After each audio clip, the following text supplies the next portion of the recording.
¿qué tal? Excelente día. Soy la licenciada Claudia Pastrana Morales, nutrióloga. Los saludo con mucho gusto y el día de hoy quiero compartir con ustedes una valiosa información para que aprendamos a tener una alimentación saludable. Y lo primero es identificar los grupos de alimentos y las porciones de los grupos de alimentos. Bueno, a mí me gusta trabajar de manera muy didáctica con mis pacientes. Considero que el verlo visualmente y tocarlo incluso pues les permite aprender más fácilmente esta parte de estilos de vida saludables. Vamos a pasar a los grupos de alimentos. Aquí tengo algunas réplicas de alimentos que son de réplicas reales, de los alimentos reales. Entonces vamos a empezar a identificar los grupos de alimentos. Primero pues son verduras, tenemos alimentos de origen animal, tenemos lo que son las leguminosas, tenemos los cereales, tenemos también el grupo de los lácteos, las frutas, las grasas y el azúcar. Los azúcares también entran en un grupo de alimentos. Entonces, esos son los grupos de alimentos principales. Ahora vamos a empezar a identificar las porciones. Aquí tenemos todo lo que es una porción, lo equivalente a una porción. Vamos a ir por grupo de alimento y enseguida les voy a hacer las recomendaciones aproximadas, porque también recordemos que cada paciente se debe atender de manera individual. Ya en el momento de hacer una evaluación se determinan las porciones exactas en relación a las calorías y toda una evaluación para determinar exactamente las porciones que debe de consumir. Ahorita vamos a aprender de manera muy general lo que es las porciones y también les voy a enseñar con mucho gusto a aprender a manejarlas con el uso de su mano, ¿sí? Entonces vamos a pasar a las verduras. Les quiero enseñar que una de las verduras más grandes en porción son los nopalitos. Esto es una porción, esto es lo equivalente a una porción. Y si se dan cuenta, hay diferentes verduras y los tamaños de porciones también son diferentes. Este es por ejemplo nopal, este es por ejemplo ejotes, ¿sí? Si se dan cuenta son de tamaños diferentes aunque son verduras. Aquí tiene mucho que ver también las propiedades nutrimentales. Si tienen más líquido de agua, si tienen más proteína, por ejemplo, eso es lo que nos va a ir diferenciando las cantidades, ¿no? Entonces, por ejemplo, en estas porciones de las verduras podemos utilizar nuestra mano, ¿sí? Si nosotros picamos los ejotitos como se ve aquí y caben en nuestra mano de esta forma, es como nosotros vamos a identificar que es una porción. Lo mismo, si picamos los nopalitos como los ejotes, lo que quepa en nuestra mano es una porción, ¿sí? Puede ser con una mano así o con las dos manos así, es como podemos identificar una porción de verduras, que son más generosas. Entonces, la recomendación de verduras es de 4 a 5 porciones al día, aproximadamente. Bueno, ahora vamos a pasar con las frutas. Las frutas se miden por la cantidad de azúcar o índice glucémico. Es muy diferente esos dos factores. Quiero ponerles un ejemplo. Este es un plátano. Una porción es medio plátano, porque es una de las frutas con mayor índice glucémico. Enseguida otro ejemplo es, miren, las fresas. Una porción de fresas es aproximadamente 2, 4, 6, 8 piezas, ¿sí? Esta es una porción de fresas. Y si se dan cuenta, pues es igual lo que quepa en su mano. También las manos las podemos ocupar para ir midiendo las frutas. Entonces, miren, lo que quepa en su manita es una porción. Y esto es igual a una porción. ¿Por qué? Porque las fresas no tienen tanta azúcar y su índice glucémico es menor que el plátano. Entonces, esto es equivalente, es lo mismo, una porción de frutas, porque cambia el índice glucémico. También como las uvas tienen menos azúcar y también puede ser en mayor cantidad.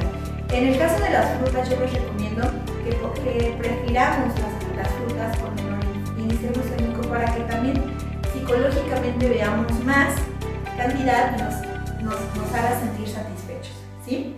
Aquí la recomendación general por día de lo que son frutas es de 3, máximo 4 porciones al día, ¿sí? Entonces, por ejemplo, en el platanito sería plátano y medio, 2 plátanos máximo al día, ¿sí? Porque recordemos que una porción es medio plátano, hay que tener un poquito de cuidado con esta fruta, ¿sí?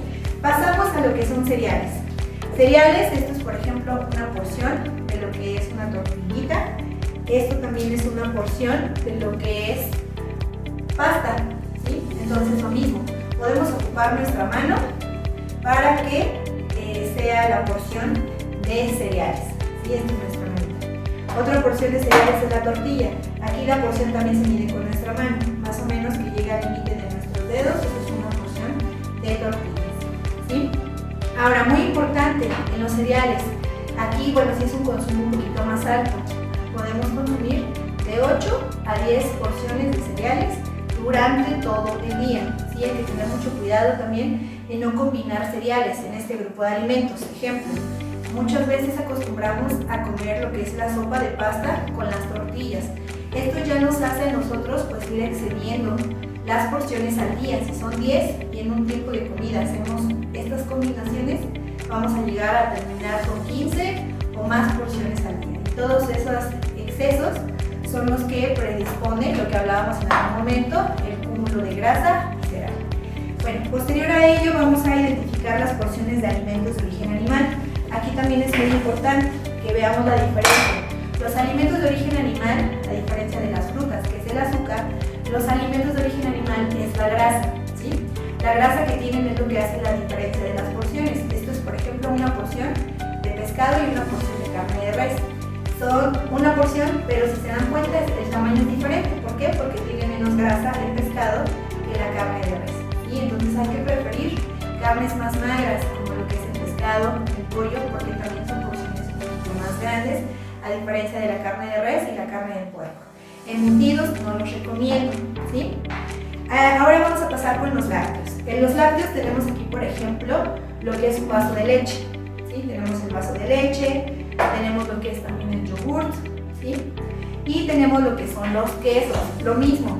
Hay quesos muy grasosos, muy salados y otros que no son tan grasosos ni tan salados. Por ejemplo, el queso panela, este es queso Oaxaca o queso de hebra. Si se dan cuenta, las porciones también son diferentes porque uno tiene más grasa que el otro. Entonces, de preferencia estos quesos, evitemos los muy salados o los muy grasosos, ¿sí?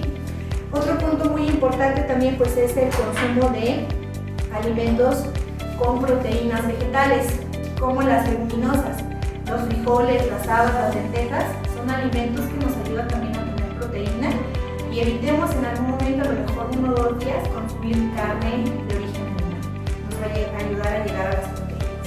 Otros alimentos con proteínas también son las grasas, por ejemplo el aguacate, lo que es también los cacahuates, las almendras, los pistaches, son alimentos, son grasas, pero con proteína, ¿sí? Y bueno, ya por último vamos a pasar a identificar lo que son las porciones, cómo medir las porciones con las cucharas de lo que es azúcar, de lo que es crema, grasa y de lo que es aceite, ¿sí? Aquí estas serían las cucharas para lo que es medir mermelada, azúcar y crema. Y esto es lo que podemos utilizar, por ejemplo, de aceite, ¿sí? Entonces, lo recomendado en estos alimentos, por ejemplo, en azúcar, es de 3 máximo también porciones al día. De aceite, durante todo el día, también 7 porciones. Hay que evitar cosas fritas, empanizadas, para que no excedamos pues, la cantidad de grasas usadas al día. Y también evitar en lo posible lo que son jugos. Es muy diferente a hacer jugos, a hacer licuados. Sí podemos combinar los frutos con las verduras, pero preferir lo que son licuados y no jugos. Nada exprimido es un objetivo también quitarlo de nuestra alimentación, ¿sí? Y ya por último, también en el mercado hay algunos alimentos como el chocolate sin azúcar. Hay que preferir alimentos sin azúcar. Con esto cierro la parte del aprendizaje del manejo de porciones, que espero que sea para ustedes enriquecedor y un aprendizaje extra para su estilo de vida, que sea saludable y su alimentación. Esto también es prevención. Con mucho gusto para ustedes, su amiga y nutrióloga Claudia Pastrana.